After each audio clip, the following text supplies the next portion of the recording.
मित्रों, रसायन के अध्ययन में हम लोग पृष्ठ रसायन के बारे में सीख पा रहे थे। और मित्रों, आज की इस वीडियो में हम लोग जानेंगे कोलाइडी विलयन बनाने की विधि। तो कोलाइडी विलयन बनाने की निम्नलिखित दो विधियां होती हैं। मित्रों, यहाँ पर आप देख पा रहे हैं कोलाइडी विलयन निम्नलिखित दो विधि द्वारा बनाया जाता है, जिसमें द्रव स्नेही साल एवं द्रव विरोधी साल दोनों बनाया जाता है। अब ध्यान दीजिए, द्रव स्नेही साल बनाने की विधि बड़ा सिंपल मेथड है। द्रव स्नेही कोलाइड को, यहाँ पर देखिए कहता क्या है, द्रव स्नेही कोलाइड को उपयुक्त विलायक में डालकर गर्म करके या हिलाने डुलाने पर द्रव स्नेही साल प्राप्त होता है।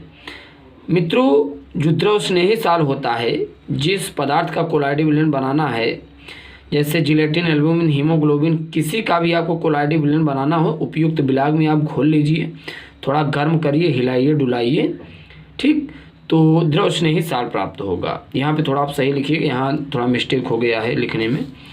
अब मित्रों, अगर द्रव विरोधी साल बनाने की विधि के बारे में बात करें, तो जो द्रव विरोधी साल होता है उनकी दो विधि द्वारा बनाया जाता है। जैसे आप देख पा रहे हैं, संघनन विधि, परिक्षेपण विधि। द्रव विरोधी साल मित्रों दो विधि द्वारा बनाते हैं, संघनन विधि, परिक्षेपण विधि। तो इस वीडियो में हम लोग जानेंगे संघनन विधि द्वारा कोलाइडी विलयन को कैसे बनाते हैं। नेक्स्ट वीडियो में हम लोग जानेंगे परिक्षेपण विधि। तो यहाँ से मित्रों हम लोग शुरुआत करते हैं संघनन विधि से। इस विधि से द्रव विरोधी साल को निम्नलिखित 5 विधि द्वारा बनाया जाता है। पहला है आक्सीकरण विधि, दूसरा है अपचयन विधि, उभय अपघटन विधि, विलायक विनिमय विधि, जल अपघटन विधि। ये 5 विधियां हैं। तो एक एक करके मित्रों पहले हम लोग जानते हैं। सबसे पहले हम लोग जानेंगे आक्सीकरण विधि। आखिर में इस विधि में किस प्रकार के कोलाइडी विलयन को बनाया जाता है, चलिए ध्यान दीजिए। ऑक्सीकरण विधि में देखते हैं, ऑक्सीडेशन मेथड में जब H2S यानी हाइड्रोजन सल्फाइड के जलीय विलयन का SO2 द्वारा ऑक्सीकरण किया जाता है, तब सल्फर साल प्राप्त होता है। मित्रों, जब हाइड्रोजन सल्फाइड के जलीय विलयन का SO2 द्वारा ऑक्सीकरण किया जाता है, तब सल्फर साल प्राप्त होता है। रिएक्शन क्या है, 2H2S plus SO2 इजेरो mark 3S plus 2H2O। तो यहाँ पर आप देख पा रहे हैं मित्रों, सल्फर के 3 मॉलिक्यूल और H2O बनता है, यानी कि सल्फर साल मित्रों प्राप्त होता है ऑक्सीकरण विधि में। फिर आता है अपचयन विधि, रिडक्शन मेथड।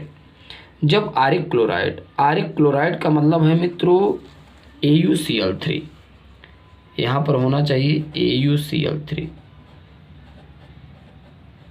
Au। जब AuCl3 द्वारा, यहाँ पर मित्रों ध्यान दीजिए, जब आरिक क्लोराइड का, सॉरी यहाँ SnCl2 ही होता है,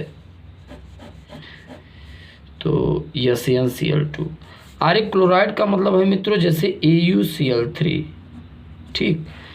तो जब आरिक क्लोराइड यानी AuCl3, ये है आरिक क्लोराइड और ये है SnCl2, जब आरिक क्लोराइड का SnCl2 द्वारा अपचयन कराते हैं, तब गोल्ड साल प्राप्त होता है।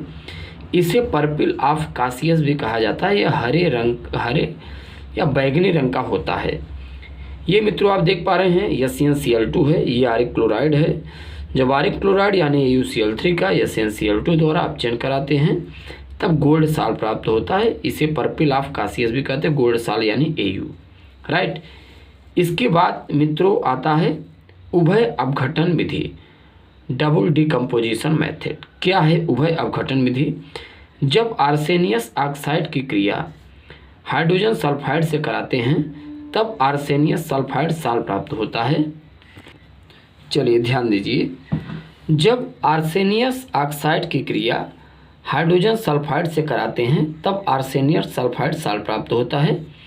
ये आप देख पा रहे हैं मित्रों, आर्सेनियस ऑक्साइड है, इसकी क्रिया जब हम लोग हाइड्रोजन सल्फाइड से कराते हैं, तब आर्सेनियस सल्फाइड साल प्राप्त होता है, यानी AH2S3, और यह साल प्रायः ऋणावेशित होता है। इसे हम लोग कहते हैं उभय अपघटन विधि, ठीक। और यहाँ मित्रों हम लोग 3 सीख पाए, ऑक्सीकरण, अपचयन, उभय अपघटन। इसके बाद आता है विलायक विनिमय विधि। तो पहले जानते हैं हम लोग जल अपघटन विधि, फिर विलायक विनिमय विधि आता है। जब फेरिक, हालांकि यहाँ 5वां नंबर है, तो पहले हम लोग इसे जान लेते हैं, फिर इसे जानेंगे। जब फेरिक क्लोराइड का जल अपघटन कराते हैं, तब फेरिक हाइड्रोक्साइड साल प्राप्त होता है। फेरिक क्लोराइड है, इसकी क्रिया जब जल से कराओगे तो फेरिक हाइड्रोक्साइड साल प्राप्त होता है। यह यह हाइड्रोक्साइड साल प्रायः धनावेशित होता है। अगला आता है विलायक विनिमय विधि। सल्फर एल्कोहल में विलेय है जबकि पानी में अविलेय है। सही बात भाई, सल्फर को आप किस में घोलेंगे, एल्कोहल में घोलेंगे, घुल जाएगा, लेकिन पानी में नहीं घुलेगा। लेकिन एल्कोहल जल एवं दूसरे पदार्थों में क्या होता है, मिश्रणी होता है। सर्वप्रथम सल्फर को एल्कोहल में घोलते हैं तो घुल जाएगा। इसके बाद इस मिश्रण को जल में घोला जाता है। तत्पश्चात इस विलयन को गर्म करने पर एल्कोहल के कण प्राप्त होते हैं, जिससे एल्कोहल कण वाष्पित हो जाता है। तत्पश्चात सल्फर साल प्राप्त होता है। तो इस प्रकार से मित्रों हम लोग सीख पाएँ विलायक विनिमय विधि, जल अपघटन विधि के बारे में, आक्सीकरण विधि, अपचयन विधि और उभय अपघटन विधि। और यदि आप मित्रों चैनल पर नए हैं, चैनल सब्सक्राइब कीजिएगा। धन्यवाद।